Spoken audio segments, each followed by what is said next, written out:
Hello everyone, welcome back to our SunFish video tutorial.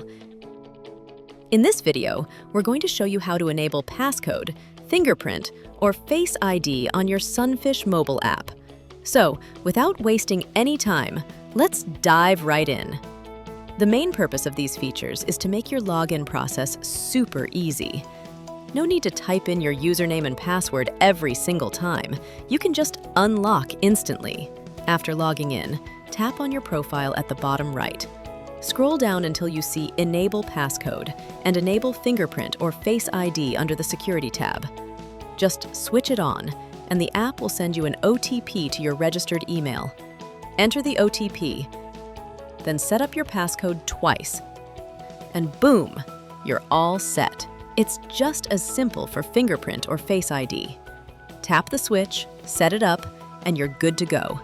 Easy, right? With this feature enabled, logging into SunFish Mobile is faster and smoother than ever.